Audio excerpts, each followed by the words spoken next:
Hi, I am Savaya, lecturer in physics, working in Vignan institutions. In the previous session, I explained the concept of the meter bridge. That meter bridge is used to determine the resistance of the given resistor, and it is also used to measure the specific resistance of the given material. If suppose a cell is given to us, we want to determine the EMF of the cell or internal resistance of the cell, that meter bridge is not useful for us. To measure the EMF or the internal resistance of the cell, we are going to use a versatile instrument which is named as the potentiometer. Now, in this session, I am going to explain the concept of the potentiometer from the current electricity. What are the uses of this potentiometer? Generally, this potentiometer is used to measure the EMF of the cell. It is also used to compare the EMF of the two cells.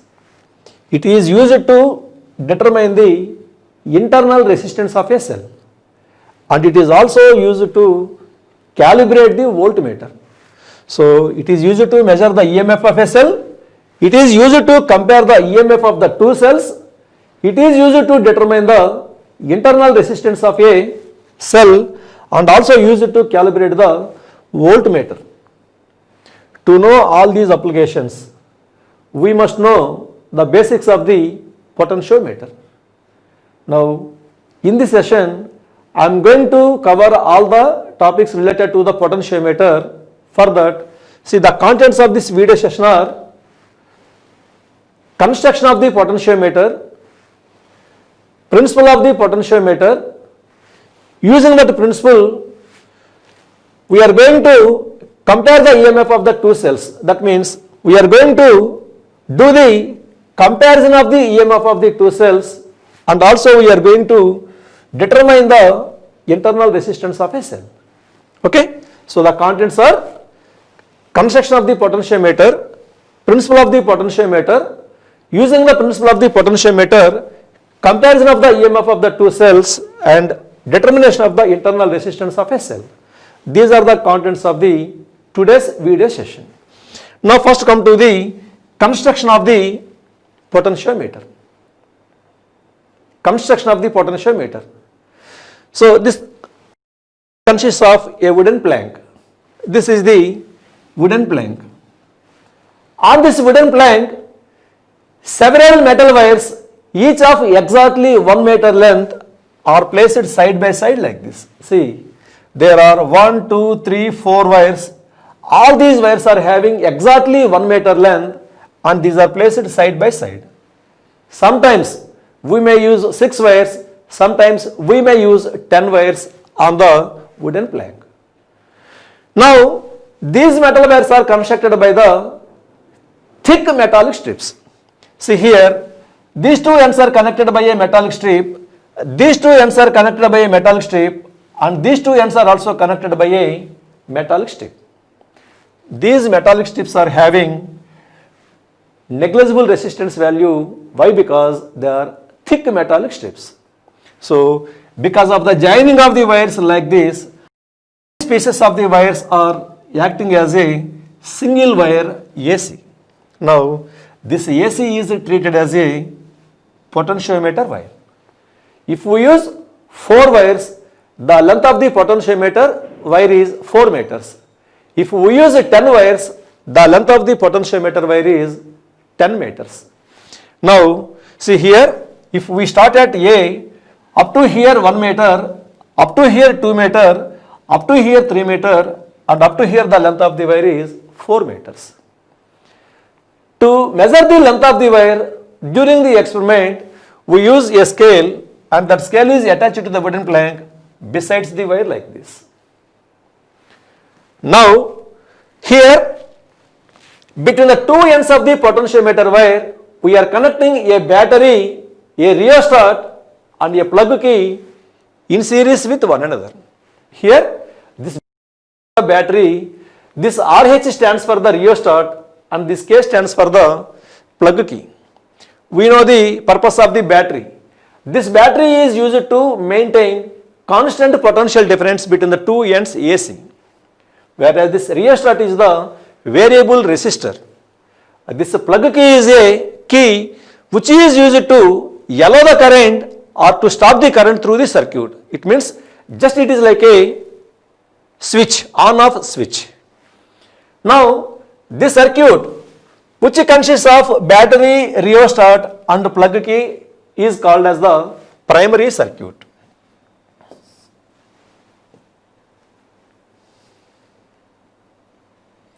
This circuit is called as the primary circuit.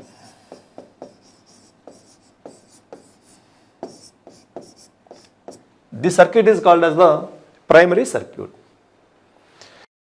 Now, if we go to the laboratory, the experimental setup will be like that. So, this is the potentiometer wooden board. These are the wires. This is the scale, and this is the battery. This is the plug key, and this is the rheostat. Now, this is the experimental setup what we used in the laboratory. This circuit is called as the primary circuit. Now, for the sake of the mathematical calculations, I am going to replace all these pieces of the wires as a single wire as shown on the screen. This AC is the potentiometer wire, B is the battery, K is the plug key, RH is the rheostat. Due to this battery, some current is passing through the circuit. Due to the passage of the current through the circuit, it is observed that some potential is dropped across the potentiometer wire.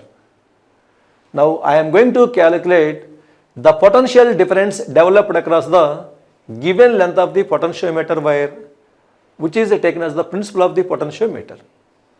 For that, let us assume that L is the length of the potentiometer wire AC. So already I explained that if there are 4 pieces, the length of the wire is 4 meters. If there are 10 pieces, the length of the wire is 10 meters, which is a constant for the given setup. Now, this wire is also made up of a material, and that material offers some resistance value. Let P is the resistance of the potentiometer wire. Now, here we are using a battery B. For that battery, let E is the EMF. E is the EMF. And whenever there is a cell, the cell offers some internal resistance value. Let R is the internal resistance of the cell. And this rheostat is also offering some resistance value, and that resistance is called as the series resistance. Let R is the resistance of the rheostat. See, here there are 3 resistance values. One is the internal resistance of the battery, the second one is the resistance offered by the rheostat, and the third one is the resistance of the potentiometer wire. Don't be confused. Now, current is passing through the circuit. I am going to calculate the current passing through the circuit. If suppose I is the current passing through the circuit, here how many cells are there? There is only one cell, and that cell is offering an EMF of E for the circuit. That's why EMF E divided by what is the total resistance of the circuit? For the battery there is some resistance, for the rheostat there is some resistance, and for the wire also there is some resistance. All are connected in the series combination, so that the effective resistance of the circuit is given by R plus P. So this is the equation for the current passing through the circuit. Now, due to this current passing through the circuit, some voltage is developed across the internal resistance, some voltage is developed across the rheostat, and some voltage is also developed across the potentiometer wire. Now I am going to calculate the total potential difference developed across the potentiometer wire. That is given by V dash, that is equal to from equal to IR, the current is I, and the resistance of the potentiometer wire is P, so that the potential drop is given by V dash is equal to IP. By substituting equation number 1, we have this V dash is equal to E by R plus P into P. This is equation number 2. So in the first step, I calculate the current passing through the circuit, and in the second step, I calculate the potential drop across the potentiometer wire. See here, the positive terminal of the cell is connected to the end A, so that this end A is always at a higher potential than the end C. That's why whenever we are moving along the potentiometer wire, the potential drop is reduced. So the potential drop across the entire wire is given by V dash is equal to E by R plus P into P. Now, using this total potential difference, I am going to calculate the potential drop per 1 unit length of the wire. How to get that potential drop per 1 unit length? By knowing the total potential and the total length of the wire, we can determine the potential drop per 1 unit length. That potential drop per 1 unit length is given by, or the potential gradient of the wire is given by phi is equal to the total potential drop V dash divided by the total length of the wire L, that is equal to E by R plus P into P by L. This is the potential drop per 1 unit length of the wire, which is also called as the potential gradient. It is a new word, potential gradient. The potential gradient is defined as the potential drop per 1 unit length of the wire, and it is denoted by the letter phi, and that potential gradient is given by phi is equal to V dash by L, that is equal to E by R plus P of P by L. Let it be equation number 3. Now, by knowing the potential difference per 1 unit length of the wire, can you determine the potential difference across the given length of the wire? Yes. For that, let us consider a portion of the wire whose length is equal to small l centimeters. Now, across this length of the wire, we wanted to determine the potential drop. How to get that? We know the potential drop per 1 unit length of the wire. That means per 1 unit length, the potential drop is equal to phi. Per L length, what is the potential drop? That potential drop across the L length of the wire is given by V is equal to phi L. By substituting phi value, we have V is equal to EP divided by R plus P into L into small l. So this is the equation number 4, and this is the equation number 5. Now, in this equation 5, E is the EMF of the cell, which is constant. P is the resistance offered by the potentiometer wire, that is constant. R is the internal resistance of the cell, that is constant. Capital R is the resistance of the rheostat for the given setup, that is also constant. And L is the total length of the potentiometer wire, that is also constant. So all these terms are constant, so that this entire expression will become a constant. By eliminating that constant, we can write V is proportional to small l. That means if we consider the wire of small length, the potential drop will be small. If we consider the wire of more length, the potential drop will be more. That's why from this we can say that the potential given length of the potentiometer wire is always directly proportional to the length of the given portion of the wire. It is called as the principle of the potentiometer.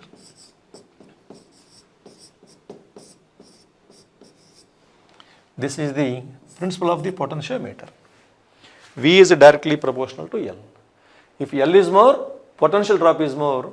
If L is less, potential drop is less.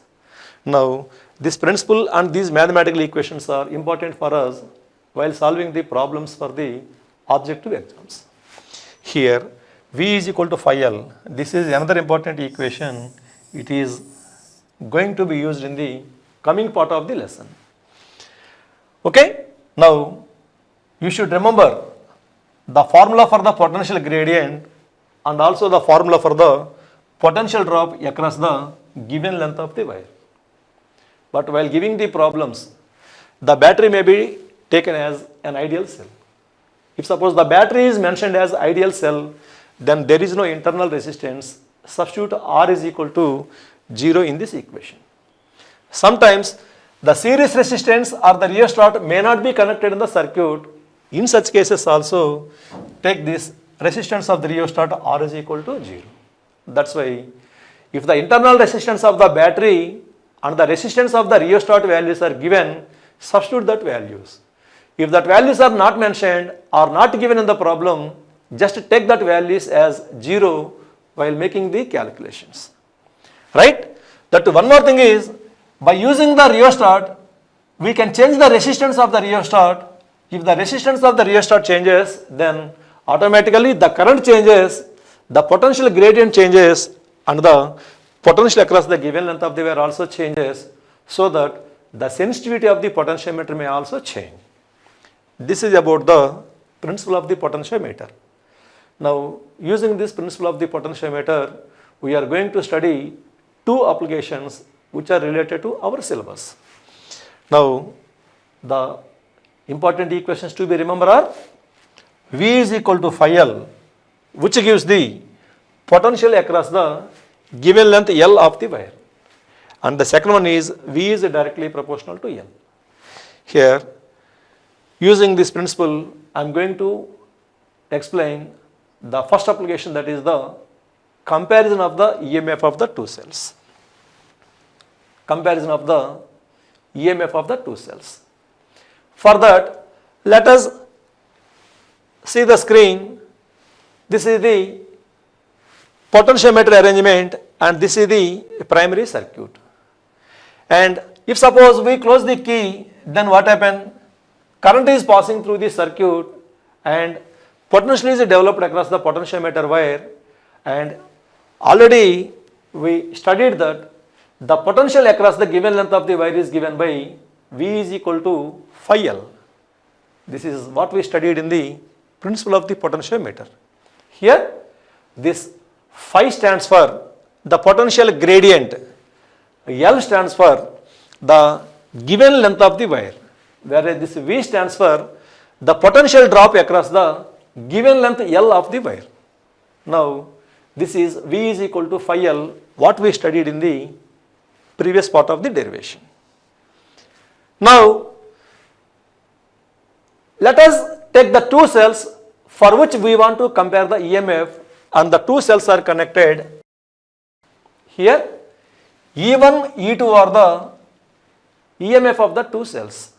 See, these two cells are connected such that the positive terminals of the two cells are connected to the end A of the potentiometer wire, where we connect the positive terminal of the battery in the primary circuit. See here, this is the positive terminal of the battery connected in the primary circuit. It is connected to the point A. At the same point, the two cells are connected such that their positive ends are connected to that point. Now, there is another device which is marked as 1, 2, 3 in this diagram, that is the two-way switch.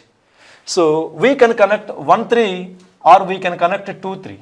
That means this can be connected in two ways. Either 1, 3 may be connected or 2, 3 may be connected, so that this is called as the two-way switch. Now, the negative terminals of the connected to the 1, 2 terminals of the two-way switch. From the terminal 3, a galvanometer in series with a jockey are connected like this. This is the galvanometer whose resistance is equal to G. This is the jockey. Already we studied about the jockey and the meter bridge. It is just a metallic rod having a sharp knife edge at the bottom. Now, the jockey is movable and we can touch the jockey at any desired position of the potentiometer wire. We can touch it at any desired position of the potentiometer wire. Now, this circuit where we connect the two cells, two-way switch, galvanometer and jockey is called as the secondary circuit of the potentiometer. This is the primary circuit and this is the secondary circuit. Now, to compare the EMF of the two cells. For that, first to close the key K. Then come to the case 1 where 1, 3 are connected. What it means? Because 1, 3 are connected, only the first cell whose EMF is E1 is connected in series with the galvanometer and the jockey, but the cell 2 is not connected in the circuit. Now, for this case, where the first cell is connected in the circuit, let us touch the jockey at different positions of the potentiometer wire until the galvanometer shows zero deflection. Okay? The jockey is touching at different points of the potentiometer wire until the galvanometer shows zero deflection. Let us assume that N1 is the position of the jockey, shows a zero deflection. This position N1 is called as the null point or balancing point. Now, let us measure the distance of that point from the end A. This is end A. From here to here, let us measure the length by using the scale attached to the wooden plank. Let that A N1 is equal to L1, which is the balancing length corresponding to the connection of the first cell in the circuit. Okay? So, A N1 is the balancing length. Already from this equation we calculate the potential drop across the L1 length of the wire. For this L1 length of the wire, the potential drop is given by V1 is equal to phi L1. This is the potential drop across the L1 length of the wire. Now, I am going to Kirchhoff's voltage law by applying KVL for the loop A N1 G3 1 E1 A. For that closed loop, what is that closed loop? A N1 G3 1 E1 and A. For this closed loop, I apply the Kirchhoff's voltage law. So, across this A N1 portion of the wire, there is some potential drop with higher potential at point A and lower potential at point N1. So, when we are moving from the higher potential to the lower potential, there is fall in the potential, so that can be written as minus phi L1. Next, from here to the galvanometer or across the terminals 3 and 1, there is no potential drop. And when we are moving from 1 to the A, there is a cell of EMF E1 in which we are moving from the negative terminal to the positive terminal, so that there is a rise in potential, so that it can be taken as plus E1. And the algebraic sum of the potential drops and EMFs is always equal to. See, the rules of writing these potential drops already we studied in the Kirchhoff's voltage law in the previous session. So, from this we have minus phi L1 plus E1 is equal to 0. It implies E1 is equal to phi L1. Let it be equation number 1. So, this is very important equation. This E1 is the EMF of the cell connected in the secondary circuit. Whereas L1 is the balancing length corresponding to the cell when the galvanometer shows zero deflection or when the potentiometer is balanced. Now E1 is equal to phi L1. Now come to the case 2. In this case 2, let us connect the terminal 3 to 2 like that. Means 1 3 is disconnected and 2 3 is connected. Then what happens? Now the first cell is disconnected from the circuit and the second cell of EMF E2 is connected in series with the galvanometer and the jockey. Now again the jockey is touching at various points of the potentiometer wire until the galvanometer shows zero deflection. Let N2 is the balancing point corresponding to the second cell of EMF E2.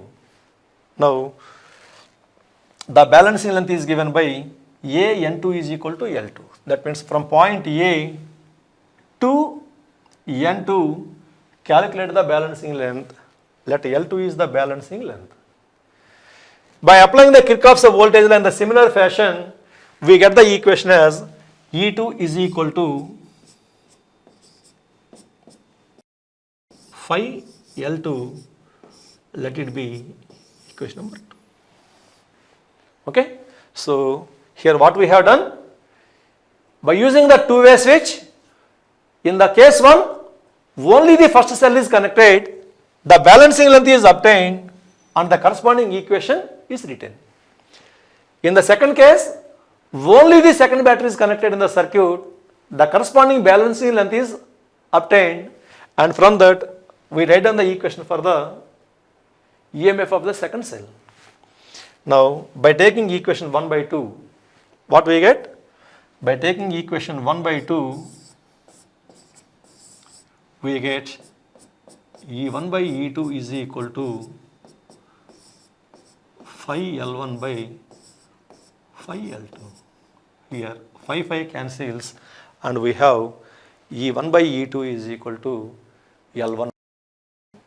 That's why by using the two cells individually and by measuring the corresponding balancing length values, the ratio of the EMF of the two cells can be measured by using the formula E1 by E2 is equal to L1 by L2. If suppose we use the standard cell as the second cell for which we know the EMF value, that means if E2 is known,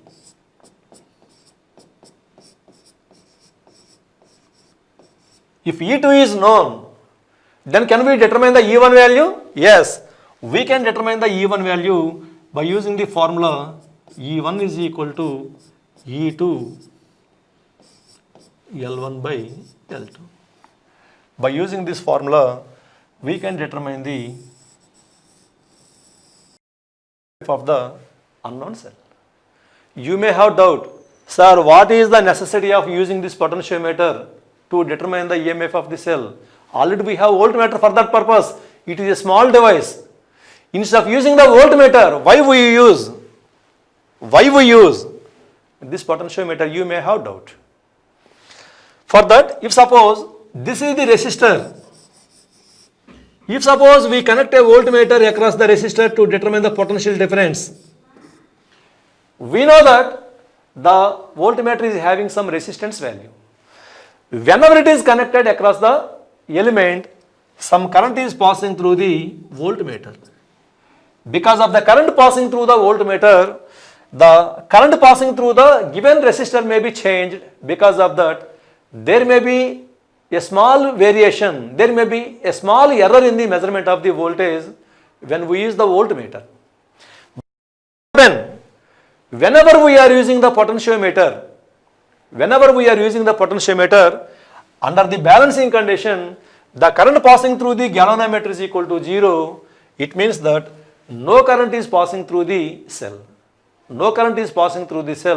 So that in the open circuit conditions, it gives the exact measurement values. That's why the potentiometer is more accurate, more preferable than the voltmeter to measure the potential drop across the elements or across any 2 points of the given circuit. Right? One more thing is, while doing this experiment, we have to take some precautions. See the important precautions. The first one is, already I mentioned, see the first one is, the positive terminals of the two cells must be connected to the point A, where the positive terminal of the battery of the primary circuit is connected. Is the EMFs E1 and E2 values must be less than the EMF of the primary cell. If suppose this E1 or E2 is more than the EMF of the primary cell E, then what happened? Then there is no scope to get the balancing condition. Why? Because the entire potential drop across the wire may be less than the EMF of the cell in the secondary circuit. In such conditions, we may not get the balancing condition. The third precaution is the common precaution: should not drag the jockey on the potentiometer wire while obtaining the balancing condition. Just touch the jockey at various points, but should not drag the jockey along the potentiometer wire. By taking that precautions, by measuring L1, L2 values under the balancing conditions, we can compare the EMF of the two wires by using E1 by E2 is equal to L1 by L2, or by using a standard cell whose EMF is known, we can determine the unknown EMF value by using this formula. Now, I am going to compare the EMF of the two cells in the another way. See that second method of the comparison of the EMF of the two cells. Now, look at the screen. There is the potentiometer with the primary circuit. Now, already we studied the principle of the potentiometer, that is V is equal to phi L. V is the potential drop across the L length, phi is the potential gradient. Now come to the case 1. In this case 1, I am going to connect the two batteries at a time as shown in the figure. See the difference between the previous case and the present case. In the previous case, the first cell is connected once, the second cell is connected. Whereas here, both the cells are connected at a time like this. The positive, negative terminals are connected like that, so that the two cells are in the additive nature. The algebraic sum of the EMF is equal to E1 plus E2. Now, the two cells are connected in the additive nature in series with the galvanometer and the jockey G.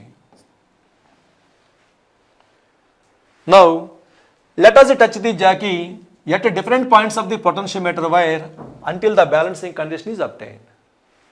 Now, let N1 is the balancing point or the null point, and corresponding to this balancing point, let N1 is the balancing length, let it be L1. Now, using the principle what we studied in the previous case, total EMF in the secondary circuit is equal to the potential drop across the potentiometer wire. From that we can write E1 plus E2 is equal to phi L1. Let it be equation. See here, both the cells of EMF E1 and E2 are connected in the additive nature, so that the algebraic sum of the EMF is given by E1 plus E2, that is equal to phi L1, equation number 1. Now in the second case, I am going to use the two cells again, but in the subtractive nature. See how the terminals are connected. Positive, negative. The negative terminal of the first one is connected to the negative of the second one, then positive terminal. So that the terminals are in the disorder. In such cases, the two cells are in the subtractive nature, so that their algebraic sum is given by E1 minus E2. See the difference between the previous case and this case. In the previous case, the two cells are connected like this. This is occurring actually in the case 1. In the case 2, the two cells are connected like this. So here the algebraic sum is equal to E1 plus E2, whereas in the second case the algebraic sum is equal to E1 minus E2. Now again in this case 2 also, let us touch the jacket at different points on the potentiometer wire until the galvanometer shows zero deflection. Let N2 is the balancing point and N2 is the balancing length, let it be L2. Okay, we obtain the balancing length 2 times. So L1 is the balancing length when the two cells are connected like this, and L2 is the balancing length when two cells are connected like this. Now for the second case, we can write down the equation as E1 minus E2 is equal to phi L2. Now by taking equation 1 by 2, we have E1 plus E2 by E1 minus E2 is equal to L1 by L2. And by the compounded dividend process, we have E1 by E2 is equal to L1 plus L2 divided by L1 minus L2. So in the previous case, we have E1 by E2 is equal to L1 by L2, whereas in the present case, we have E1 by E2 is equal to L1 plus L2 divided by L1 minus L2. So identify the difference between the two cases. When we have to use this, when we have to use this. When the first cell and the second cell are connected separately in the secondary circuit and the corresponding balancing lengths are L1, L2, then we have to use this equation. When both these cells are connected in the circuit at a time, so that they are connected in the additive nature in the first case and they are connecting in the subtractive nature in the second case, there we have to use the formula E1 by E2 is equal to L1 plus L2 divided by L1 minus L2. Generally based on these formulas, problems are given in the objective examinations like MSET, JEE Mains and NEET. That's why I explained this concept here to understanding the solving of the problems. Now I am going to explain the second application of the potentiometer, that is the determination of the internal resistance of a given cell. Determination of the internal resistance of a given cell. For that, again look at the screen, there is the potentiometer with the primary circuit. Okay, when key is closed, we know that current is passing through the circuit and the potential drop across the L length of the wire is given by V is equal to phi L. See, this equation V is equal to phi L is repeatedly using in our derivation, which is the basic principle of the potentiometer. Now, the cell for which the internal resistance is to be determined is connected in the secondary circuit like this. See, this is the cell of EMF E1 whose internal resistance is equal to R. That internal resistance value is going to be calculated. For that, across the cell, a known resistance box of resistance R in series with a key K1 are connected, and for this combination, a galvanometer and jockey are connected in series, which is treated as the secondary circuit. Okay, now come to the case 1 where the key K1 is open.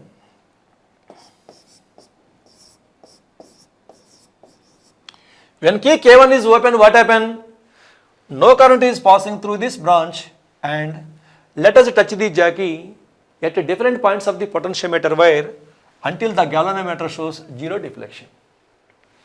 Let the corresponding balancing point is obtained at N1, and let N1 is equal to L1 is the balancing length.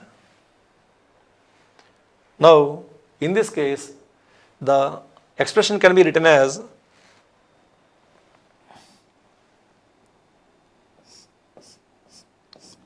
E1 is equal to phi L1. Why? Because the EMF of the battery is equal to E1, the balancing length is equal to L1. Under the balancing conditions, the EMF in the secondary circuit must be equal to the potential drop across the balancing length of the wire, so that we have E1 is equal to phi L1 let it be equation number 1. Now come to the case 2. In this case, let us close the key K1. When key K1 is closed, then what happened? Across the battery, there is a resistor in series with a closed plug key, so that current is passing through the circuit like this. Already we know that whenever current is passing through the cell, some voltage is dropped across the internal resistance. That's why the voltage across the two terminals of the cell is given by V is equal to E minus IR. Across the internal resistance, some voltage is dropped. Because of that, the terminal voltage of the cell is not equal to its EMF, and the terminal voltage is given by V is equal to E minus IR. That's why only this voltage V is equal to E minus IR is developed, is present in the secondary circuit, and under that conditions, again by touching the jockey at various points, the balancing point is obtained. Let it be at N2. Now, the corresponding balancing length is AN2, let it be taken as L2. Now, under these conditions, we can write it as V is equal to phi L2. See the difference between the first case and the second case. In the first case, the key K is open. Because of that, no current is passing through this branch. Because of that, the cell is in the open circuit conditions. Under that conditions, the total EMF is present across the circuit, and we have E1 is equal to phi L1. Whenever the key K1 is closed, current is passing through this external resistance. Because of that, the terminal voltage across the cell is not equal to EMF, and the terminal voltage across the cell is given by V is equal to IR, V is equal to E minus IR. So as a result of that, the equation for the balancing condition is given by V is equal to phi L2, let it be equation number 2. Now, by taking equations 1 by 2, we have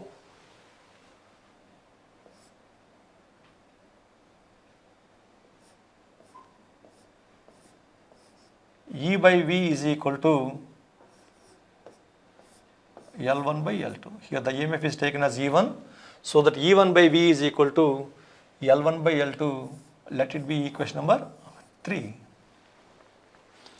Now, E1 is the terminal voltage in the open circuit conditions, which is the EMF. V is the terminal voltage in the closed circuit conditions. Already we studied about the terminal voltage of a single cell in the beginning of the Kirchhoff laws itself. For that, if suppose we have a cell of EMF E1 whose internal resistance is equal to R, and a current I is passing through the cell, we can write down the equation as E1 is equal to I of R plus R. Here R is the external resistance, small r is the internal resistance. And if I is the current passing through the external resistance and R is the resistance value, the terminal voltage across the cell is equal to the voltage across the external resistance, which is given by V is equal to IR. Let it be equation number 4 and let it be equation number 5. Now by taking equation 4 by 5, we have E1 by V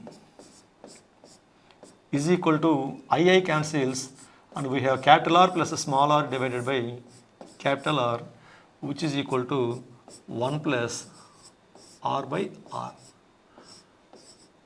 Let it be equation number 6. Now in equation 3 we have E1 by V, and in this equation 6 also we have E1 by V. So by equating the right hand side of the two equations, we have 1 plus small r by capital R is equal to L1 by L2. And by taking this 1 to that side and capital R to that side, finally we have the internal resistance of the cell R is equal to capital R into L1 minus L2 divided by L2. So the external resistance connected across the circuit may be given, the balancing length when key is opened and the balancing length when key is closed are given in the problems. By knowing that L1 value, L2 value, the external resistance R value, we can determine the internal resistance of the given cell by using the formula R is equal to R of L1 minus L2 divided by L2. So this is the final formula obtained for the determination of the internal resistance. So in this session what we covered? So first of all we studied what is the need of the potentiometer. After that, what are the uses of the potentiometer? Then we studied the construction of the potentiometer and the working principle of the potentiometer. Using the working principle, we studied the comparison of the EMF of the two cells by two methods. In the first method, the two cells are connected individually. In the second method, the two cells are connected at a time in the additive nature and in the subtractive nature. And in two methods, we compare the EMF of the two cells. After that, we study the determination of the internal resistance of a given cell. So I think you understand this session and you are able to memorize the equations for the solving of the problems. In the next session, I will explain some problems related to the potentiometer along with the Wheatstone bridge and the meter bridge. Okay? Okay? Thank you.